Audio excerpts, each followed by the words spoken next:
म्हणजे सायकॉलॉजी हे सायकियाट्रीचं एक्सटेन्शन आहे की ॲक्च्युअली इट इज इंटरकनेक्टेड? कारण नाही तर सायकॉलॉजिस्ट हे मनावर असा एक समज आहे. सायकियाट्रिस्ट गोळ्या लिहून देणार, आजार आहे. सायकॉलॉजिस्ट काय टेस्ट्स घेणार आणि मग काउन्सिलिंग करणार. पण तेव्हा तो माणूसच त्या परिस्थितीत नसतो की तो रिसीव्ह करू शकत नाही. हां, आता माझी चिडचिड होते, हे असं होतंय, परिस्थितीमुळे मी असं आहे. मग तुम्ही काय काय नाही तू करणार? असं चिडू नको हां. हां. तू असं खरंच बरोबर, बरोबर. डॉक्टर यांनी काय बरं. फरक खरं पडतो का? मस्त आहे प्रश्न. आता कसं आहे माहिती आहे, की आपण म्हणूया सगळ्या मेडिकल शाखा या कोणाच्या तरी खांद्यावर उभ्या आहेत. संपूर्ण इंटरनल मेडिसिन हेच फिजिओलॉजीच्या खांद्यावर उभं आहे ना.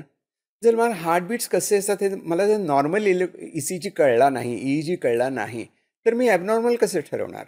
म्हणजे मेडिसिन मला जर चांगला अभ्यास करायचा असेल तर मला फिजिओलॉजी पाहिजे ना.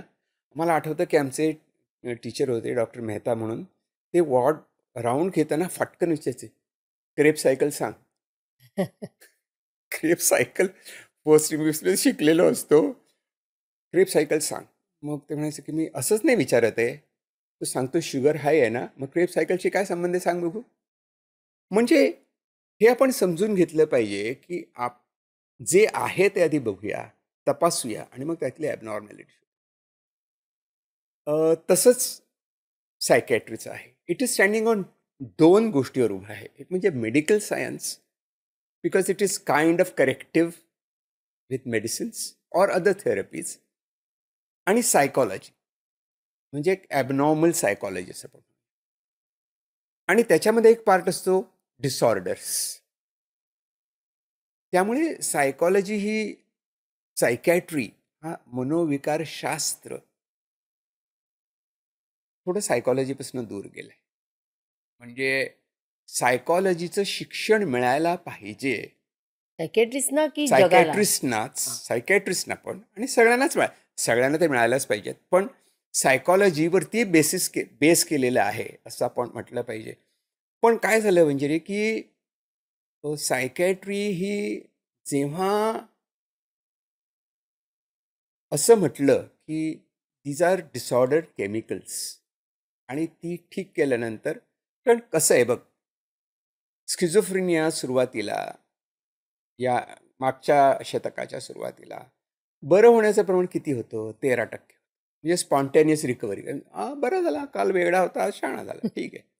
13%. म्हणजे एखाद्या माणसाला झाला तर 13% चान्स होता की तो नॉर्मल होईल. स्पॉन्टेनियस, दैववशात, यदृच्छा, काही म्हणा त्याला. With medicines it has reached about 65 to 70%, which is remarkable.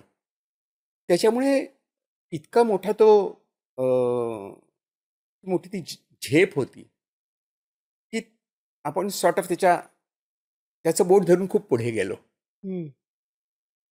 पण लक्षणं कळली, पण मन कसं आहे ते समजून घ्या. ते सायकॉलॉजीमध्ये. आणि त्याचा आपण जितका अभ्यास करू तितकं तुम्हाला समाज कळतो. म्हणजे सायकॉलॉजिस्टला किंवा सायकॅट्रिस्टला तुमच्या समाजाशी खूप जवळचं नातं पाहिजे. ही मस्ट नो एक्झॅक्टली की लोकांच्या मनात काय आहे. मी एक गंमत सांगतो. माझी एक चुलत बहीण इंग्लंडला राहायची. ईस्ट आफ्रिकेनं तिकडे गेली होती. गुजराती खूप उत्तम बोलायची आणि इंग्लिश पण बोलायची. तर तिला एकदा पोलीस स्टेशनवरनं बोलवलं. ती म्हणाली की वी हॅव कॅप्चर्ड अ कॅनिबल. माणूस खातो. ठेवली तिकडे बघ म्हणे. मग ती जाऊन मलाच भीती वाटत होती की कॅनिबलशी कसं बोलायचं. मी धीर करून गेले. माझ्या लक्षात आलं की ती गुजराती आहे. ती गुजरातीत बोलायला लागली. आणि मग तिने काय सांगितलं की तिच्या सुनेनी तिच्याविषयी तक्रार करते की माझा दिमाग खाते. हो.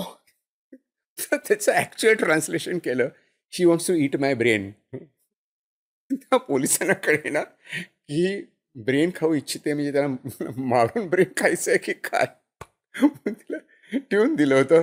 मग ती म्हणाली की नाही, ह्याचा अर्थ खूप वेगळा असतो. भाषेमध्ये खूप अर्थ वेगळ्या प्रकारे इंटरप्रिट केलेले आहे. त्या बाईला सोडून द्या आणि तिला जरा थोडं सांगा की सुनेचं डोकं खाऊ नको, याच्या पलीकडे काही नाही.